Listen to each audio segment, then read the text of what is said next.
এজন চিনাকি মানুহ, মোৰ জ্যেষ্ঠ ভাতৃ, অলপ বয়সস্থ মানুহ।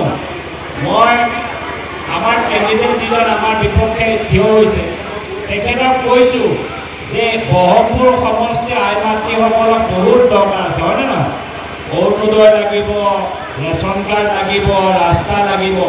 তেওঁ যিটো পাৰ্টিৰ পৰা উঠিছে সেইটো পাৰ্টিত এটা MLA নাই, চৰকাৰটো বনাবই নোৱাৰে। এটা MLA আজিলৈকে অসমত জিকাই নাই সেইটো পাৰ্টি। মই কৈছোঁ আপোনাৰ পাৰ্টিত ভোট দিলেতো আমাৰ মানুহৰ লষ্ট হ'বনে নহয়? কাৰণ আমাৰ মানুহক ৰাস্তা লাগিব, চাকৰি লাগিব।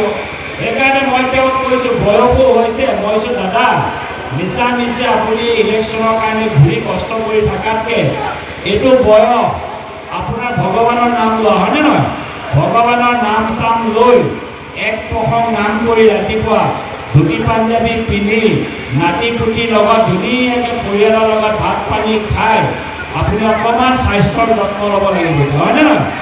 সেইকাৰণে মই এতিয়া ইলেকশ্যনত ভোট বিচাৰি লাভ নাই। ব্ৰহ্মপুৰৰ ৰাইজে ভাবি লৈছে মামাৰ লগত থাকিব, মোদীজীৰ লগত থাকিব আৰু ইয়াত বিজেপিক ভোট দিব, হয়নে নহয়?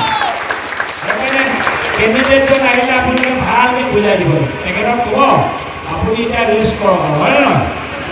তেখেত ৰাইজ এইবাৰ চাপানলা নিশ্চিতটো লাহে লাহে কৈছে, পিছফালে একো কোৱাই নাই। ৰাইজে ভোট দিব নে নিদিয়ে?